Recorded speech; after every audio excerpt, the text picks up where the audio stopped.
In a quiet little town surrounded by hills and morning fog, there lived a boy named Leo. He was known for one strange thing: he rarely spoke. Not because he couldn't, but because he didn't know what to say. His parents had tried teaching him English, but the words felt heavy in his mouth, like pebbles he didn't know how to arrange. Every time he opened his mouth to speak, his tongue froze, and silence filled the air again. One afternoon, Leo sat under an old tree behind his school, watching a group of kids laughing as they spoke English fluently. Their voices rolled smoothly, their words dancing through the air like music. He wanted that. He wanted to be part of that music. But he didn't know where to begin. Then, something unexpected happened. A new student arrived, a girl named Emma, who had just moved from another country. Her accent was different, her grammar not perfect, but her smile never faded when she spoke. Even when she made mistakes, she laughed, corrected herself, and tried again. Leo watched her closely. She didn't seem afraid of being wrong. She didn't hide her accent. She used her words like colors, painting her thoughts boldly for everyone to see. That day, Leo decided to do something he had never done before. He spoke. Not perfectly, not smoothly, but bravely. When Emma sat beside him during lunch, he whispered, "You talk English." "Good." She smiled and replied, "You too." They both laughed, and in that laughter, something began to change. Days turned into weeks, and their conversations grew longer. Emma told him stories about her country, how she learned English by watching cartoons and repeating every word aloud, even when her family teased her. Leo began doing the same. He would listen to short stories online and imitate the voices he heard. Sometimes he sounded funny, sometimes confused, but slowly, something magical happened. The words started to flow. One night, he stood in front of the mirror, looking at his reflection. "I am learning English," he said. The words came out stronger this time, not like before. It felt like his own voice was finally returning to him, one word at a time. He realized that learning a language wasn't about memorizing long lists of grammar or big words.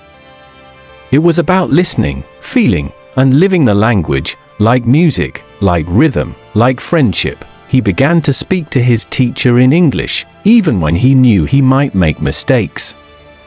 Each word was a small victory, each sentence a quiet triumph.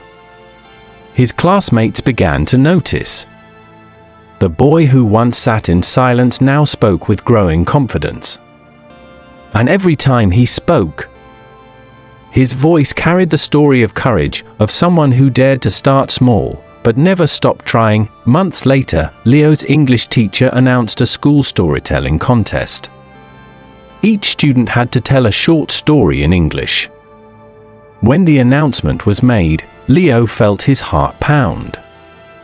The old fear returned, whispering that his accent wasn't good enough, that his English wasn't perfect.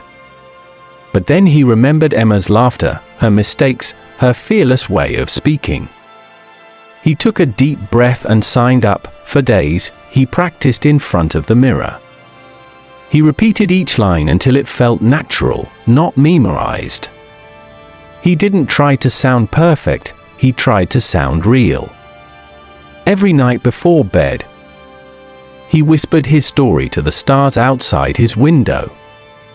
The story he chose was about himself, about the boy who once couldn't speak but learned to find his voice through English. When the day of the contest arrived, the school hall was packed with students and teachers. Leo stood behind the curtain, his palms sweating. Then his name was called. He walked to the stage and faced the microphone. For a moment, he felt his old silence return. But then, he saw Emma in the crowd, smiling at him, and that was enough. He began his story. His voice trembled at first, but then it grew steadier. He spoke slowly, clearly, with heart. He told everyone how he once feared words, how he thought English was too difficult, but how stories had changed everything. As he spoke, he wasn't just telling a story, he was living it again. When he finished, the room was silent for a moment, and then the applause came, warm, genuine, endless. Leo smiled, realizing that this wasn't about winning or losing. It was about connection. English had become more than just a subject for him. It had become a bridge to friendship, to confidence, to a new way of seeing the world. After the contest, his teacher came up to him and said something he would never forget: "You don't just learn a language with your mind, Leo. You learn it with your heart." From that day, Leo never feared speaking again. He continued to learn through stories, through people, through life itself. Each conversation became a new lesson, each word a little victory, and sometimes, when he met new students struggling with English, he told them his story, not as a teacher, but as a friend who understood. He told them that learning a language isn't about being perfect, it's about being brave enough to begin, and so, the boy who once spoke no words became a storyteller. In English, if you enjoyed this story, remember, learning a language is like living another life. You don't have to be perfect, you just have to begin. I share stories like this every day. Subscribe so you don't miss the next one.